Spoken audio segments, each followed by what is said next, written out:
federal government says that the official poverty line is $24,000 a year for a family of 4. But we know that won't even get you a studio apartment in San Francisco. My colleagues and I have long wanted to study the experience of poverty here in the Bay Area. But we didn't have the capacity to do that until Tipping Point came to us and said they wanted to know the same thing. That's how we got Taking Count. Taking Count is a survey of 3,000 Bay Area residents surveyed 3 times over the course of a year to understand how they make ends meet. We're still in the middle of this study, but we're already seeing some really eye-opening data that to this point just didn't exist for the Bay Area.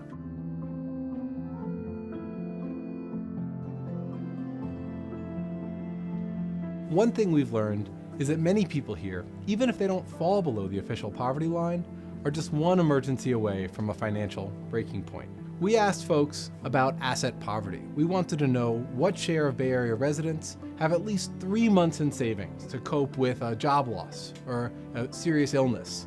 Overall, 42% of Bay Area households lack an emergency fund, but that share is lower of white and Asian households.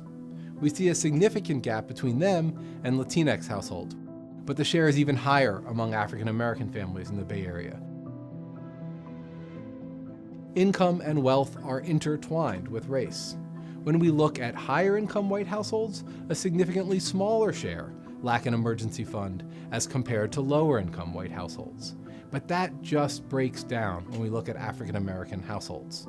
75% of low income African American households lack an emergency fund, so does 72% of higher income African American households. This reflects the sedimentation of historical and contemporary discrimination in labor, housing, and credit markets.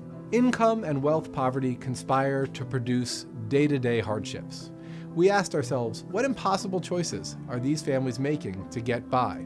To find out what that lived experience of hardship and financial insecurity was, we asked families if they had experienced one of a set of material hardships in the past 12 months. Overall, nearly 1 in 3 Bay Area residents had experienced one or more of these material hardships in the last year.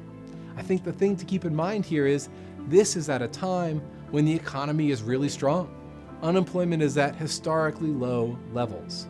We need to see what happens to these families who are already on the financial edge if, when the next recession comes.